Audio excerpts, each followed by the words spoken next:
Hello दोस्तों, कैसे हैं आप लोग? ठीक हैं? आप देख रहे हैं लॉ एंड विजडम। मैं हूं अयाज नूर। तो जनाब, हम स्टार्ट करने जा रहे हैं सीआरपीसी लॉ गेट के हवाले से। लॉ गेट का जो हमारा एग्ज़ाम है उसमें सीआरपीसी के हवाले से क्या चीज़ें आती हैं वो देखेंगे। तो हम एक्चुअली ज़रा फॉलो करेंगे सिलेबस को। तो सीआरपीसी का जो सिलेबस है उसमें चैप्टर 1, 5, 7, 18, 8 सॉरी 10, 11, इसके अलावा 14, 16, 17, 31 एंड 39, ये वो चैप्टर्स हैं। यहीं से एमसीक्यूज आएंगे। तो हम जनाब इस सीरीज़ के अंदर सिर्फ इन्हीं चैप्टर्स को ही देखेंगे आसान अल्फाजों में, ताकि आपकी तैयारी हो जाए एमसीक्यूज़ के हवाले से। तो जनाब सबसे पहले शुरू करते हैं हमारा चैप्टर 1 जो है उसमें। जनाब सबसे पहले तो जो सेक्शन 1 है उसके अंदर इन्होंने ये बताया है कि ये जो कोड ऑफ क्रिमिनल प्रोसीजर है 1898, ये 22 मार्च को मंजूर हुआ था, पास हुआ था, और 1 जुलाई को जनाब इसको इम्प्लीमेंट किया गया, इन्फोर्स किया गया। इस कानून बनाने का मकसद सिर्फ ये है कि जितने भी पाकिस्तान के अंदर जो क्रिमिनल प्रोसीजर होता है, अदालतों के अंदर जो क्रिमिनल केसेस होते हैं उसको किस तरह चलाया जाता है, किस तरह किया जाता है, किस तरह केस फाइल किया जाता है, किस तरह अदालत में पेश किया जाता है, किस तरह ट्रायल शुरू किया जाता है, किस तरह जनाब जजमेंट दी जाती है, ये सारा, और किस तरह एविडेंस वगैरह पेश किए जाते हैं, ये जो सारा प्रोसीजर है ना क्रिमिनल केसेस के हवाले से, वो जनाब सीआरपीसी के अंदर लिखा हुआ है। ठीक है। तो इसको बनाने का मकसद सिर्फ उसको कंसोलिडेट करना और प्लस में अमेंड करने, यानी कि वक्त के साथ हम क्रिमिनल प्रोसीजर को अमेंड करते रहेंगे इसी कानून के जरिए। अच्छा जी, उसके बाद सेक्शन 2 है वो रिपील हो चुका है, वो ख़त्म हो चुका है। अब सेक्शन 3 के अंदर सिर्फ ये बताया गया है कि जितने भी पुराने कवानीन हैं, जैसे 1861 का, 1872 का, 1882 का, इसमें कहीं पे भी अगर किसी पुराने क्रिमिनल प्रोसीजर का कोड का जिक्र है तो जनाब आपको उसको वैसे ही समझा जाए जैसे इस कानून का जिक्र हो रहा है। अगर जितने भी पुराने कवानीन हैं उनमें कहीं पे भी code of criminal procedure code का जिक्र है, हालांकि वो भी पुराना होगा कोई, तो आपने यही समझना है कि जैसे इस कानून का ही जिक्र हो रहा है। कौन सा कानून? ये 1898 वाला। ठीक है जी। तो ये हमारा सेक्शन 3। उसके बाद है जनाब सेक्शन 3 का जो दूसरा पार्ट है उसमें यह है कि कुछ पुरानी टर्म्स थी उनको उन्होंने तब्दील कर दिया। जैसे officer with powers of magistrate को अब हम मजिस्ट्रेट ऑफ फर्स्ट क्लास कहते हैं, सब ऑर्डिनेट मजिस्ट्रेट फर्स्ट क्लास को magistrate of the second class, सब ऑर्डिनेट मजिस्ट्रेट सेकंड क्लास को अब कहते हैं मजिस्ट्रेट ऑफ थर्ड क्लास, और जॉइंट सेशन जज को अब बोलते हैं एडिशनल सेशन जज। ठीक हो गया जी। उसके बाद जनाब अहम जो सेक्शन है इस चैप्टर का वो है डेफिनेशंस वाला 4। इसमें जनाब एडवोकेट जनरल, यानी कि वो सरकारी वकील जिसको सूबाई हुकूमत यानी अपॉइंट करती है।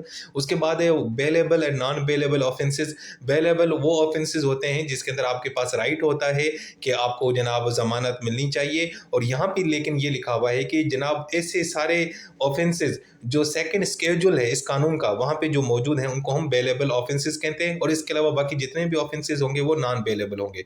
अच्छा जी, उसके अलावा जनाब फिर है चार्ज का मतलब क्या है? चार्ज का मतलब होता है कि किसी के ऊपर फ्रेम करना कि भाई इसने ये ऑफेंस किया, ये जुर्म किया है। और वैसे जब कोई बंदा ऑफेंस करता है तो उसमें मुख्तलिफ किस्म के पहलू होते हैं, तो मल्टीपल चार्जेस होते हैं, तो हर एक चीज़ को हम अलग अलग कहते हैं, भाई ये भी चार्ज है, ये भी चार्ज है। मिसाल है, एक शख्स ने किसी का मर्डर किया है तो उस मर्डर में वो उसने पहले डकैती भी की होगी, चोरी भी की होगी, ज्यादती भी की होगी, तो ये डिफरेंट चार्जेस हो जाएंगे। उसके बाद एक कोगनाइजेबल एंड नॉन कोगनाइजेबल ऑफेंसेस की डेफिनेशन। कोगनाइजेबल ऑफेंस वो होता है जिसमें पुलिस जो है ना बगैर वारंट आपको गिरफ्तार कर सकती है और इन्वेस्टिगेशन शुरू करेगी बगैर किसी के कहने पे। और नॉन कोगनाइजेबल वो ऑफेंसेस होते हैं जिसमें पुलिस खुद से जनाब कोई भी जो है ना काम नहीं करेगी, ना किसी को गिरफ्तार करेगी जब तक अदालत यानी मजिस्ट्रेट उसको इजाजत ना दे। उसके बाद है what is a complaint. Complaint का मतलब है कोई फॉर्मल किसी के ऊपर इल्जाम लगाना कि सर फलां बंदे ने मेरी प्रॉपर्टी पे कब्जा किया, फलां बंदे ने जनाब ये किया है, वो किया है।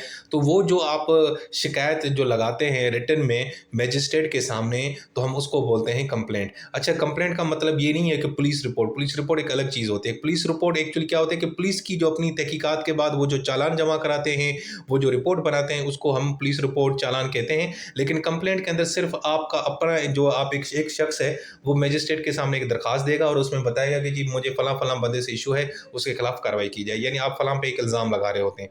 अच्छा जी, उसके बाद हाई कोर्ट का आपको तो पता है, किसी भी सूबे के अंदर जो सबसे बड़ी क्रिमिनल अपील और रिवीजन वाली अदालत होती है जहां पे आप फाइनल अपील आपकी लगती है, उस सूबे की बड़ी अदालत को हाई कोर्ट कहते हैं। इंक्वायरी का मतलब है कि कोई भी जो लीगल इन्वेस्टिगेशन मजिस्ट्रेट आप करवा रहे होते हैं उसको इंक्वायरी कहते हैं। लेकिन यहाँ पे ट्रायल नहीं आएगा। ट्रायल के अलावा बाकी जो भी यानी ट्रायल जो होता है वो उसको हम इंक्वायरी नहीं कहेंगे। ठीक है।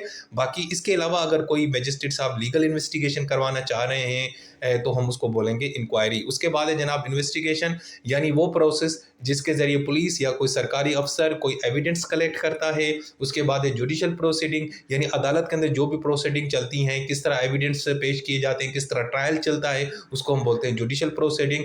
अब मैजिस्ट्रेट का मतलब क्या है? मैजिस्ट्रेट में वो सारी जुडिशल मैजिस्ट्रेट और स्पेशल जुडिशल मैजिस्ट्रेट आते हैं जो सेक्शन 12 और 14 के तहत अपॉइंट किए जाते हैं। अब ऑफेंस का मतलब क्या है? कि कोई ऐसा काम जो कानून में लिखा हुआ है आपको करना चाहिए लेकिन आपने नहीं किया, या कोई एक ऐसी चीज जिससे कानून ने आपको मना किया लेकिन आपने वो कर दिया है, तो हम उसको बोलते हैं जुर्म। ठीक है, यानी हर वो चीज जिससे मना किया गया है कानून के अंदर, उसको हम बोलते हैं ऑफेंस। ठीक है, जिसके अगेंस्ट में आपको पनिशमेंट मिलती है। उसके बाद है officer in charge of police station. इसका मतलब है किसी भी थाने का जो सबसे सीनियर ऑफिसर होता है उसको हम police officer in charge of police station कहते हैं। उसके बाद प्लेस का मतलब यहाँ पे ये है कोई भी घर, कोई भी बिल्डिंग, कोई भी वेसल या टेंट वगैरह। ठीक है जी। उसके बाद है प्लीडर। प्लीडर कौन होता है? वो शख्स जो अदालत में आके पेश होता है, एक्ट करता है, आपका मुकदमा पेश करता है, यानी जिसको एडवोकेट, वकील, अटॉर्नी, मुख्तार वगैरह भी कहते हैं। अब पुलिस स्टेशन का मतलब है कि एक कोई ऐसी जगह जिसको हुकूमत ने ये डिक्लेयर किया हो कि भाई ये पुलिस थाना है, ये पुलिस स्टेशन है, तो उसको पुलिस स्टेशन कहते हैं।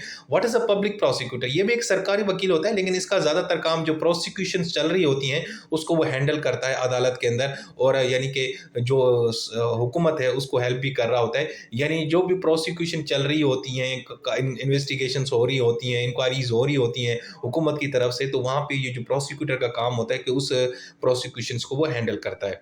उसके बाद जनाब है सेक्शन 5। सेक्शन 5 के अंदर लिखा हुआ है कि पाकिस्तान के अंदर जितने भी क्राइम्स होते हैं उनको इसी कानून, यानी जो क्राइम्स पाकिस्तान पीनल कोड के अंदर लिखे गए हैं, उनका जो ट्रायल का जो प्रोसीजर है या उनको किस तरह अदालत में लेके चलना है, साबित करना है, एविडेंस वगैरह, उनको इसी कानून के तहत ही ट्रायल किया जाएगा।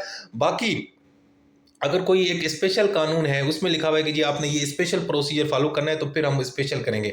अदरवाइज अगर नहीं, कुछ भी नहीं लिखा हुआ, तो ऑटोमेटिकली जितने भी क्राइम्स हैं उनका जो भी प्रोसीजर होता है, क्रिमिनल केस किस तरह लेके चलना होता है, कोई भी क्राइम हो, चाहे वो दहशतगर्दी हो, कोई भी हो, तो उसके लिए जनाब हम ये इस्तेमाल करेंगे, कौन सा? सीआरपीसी। लेकिन अगर किसी खुसूसी कानून के अंदर किसी खुसूसी जुर्म के अंदर कोई खुसूसी कानून लिख दिया गया है तो फिर हम उसको फॉलो करेंगे, इसको फॉलो नहीं करेंगे। ठीक हो गया जी। तो जनाब ये थी हमारी पहली वीडियो। इस वीडियो के अंदर हमने डिस्कस किया सीआरपीसी का पहला चैप्टर और उसकी जो डेफिनेशंस थी, 5 सेक्शन है वो डिस्कस किए आसान करके, क्योंकि हमारा सिर्फ मकसद कि हमारा एमसीक्यूज वगैरह क्लियर हो जाए। तो इसको आप एक दफ़ा अच्छी इस वीडियोस को देख लें और डेफिनेशंस को याद कर लें, इसमें से एक आधा एमसीक्यूज लाजमी आता है। अपना बहुत सारा ख्याल रखें। टेक केयर, अल्लाह हाफिज़।